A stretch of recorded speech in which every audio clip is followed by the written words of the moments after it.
தமிழக பாஜக தலைவர் அண்ணாமலை கொஞ்ச நாளாவே திமுக ஆட்சிக்கு வந்ததுக்கு அப்புறம் தமிழ்நாடுடைய கடன் அதிகமாயிடுச்சு. 9 லட்சம் கோடியா கடனை வாங்கிட்டாங்க. அப்படி இப்படின்னு உளறிட்டு வராரு. உண்மையான நிலவரம் என்ன அப்படிங்கறத மக்கள் தெரிஞ்சுக்கணும் இல்லையா?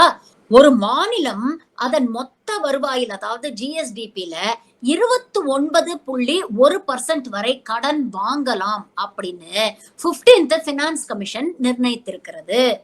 அதன்படி பார்த்தா தமிழ்நாட்டுடைய மொத்த கடன் அவங்களோட ஜிஎஸ்டிபில வெறும் 25% தான்.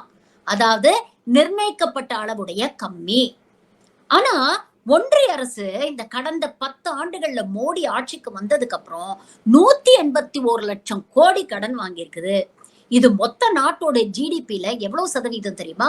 57.3%. அதாவது நிர்ணயிக்கப்பட்ட அளவோட பன்மடங்கு அதிகம். சரி, பாஜக ஆளக்கூடிய சில மாநிலங்கள்ல கடன் நிலைமை எப்படி இருக்கு அப்படின்னு பார்க்கலாமா? ராஜஸ்தான்ல அவங்களுடைய கடன் ஜிஎஸ்டிபில 36%, உத்தரப்பிரதேஷ்ல 32.7%, மத்திய பிரதேஷ்ல 32%.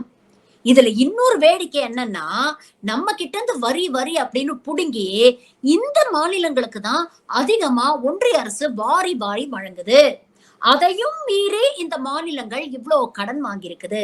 இதெல்லாம் கேட்க துப்பில்லாத அண்ணாமலை சும்மா சும்மா தமிழ்நாடு கடன் வாங்கிடுச்சு, தமிழ்நாடு கடன் வாங்கிடுச்சு அப்படின்னு மக்களை திசை திருப்ப முயற்சி பண்றாரு.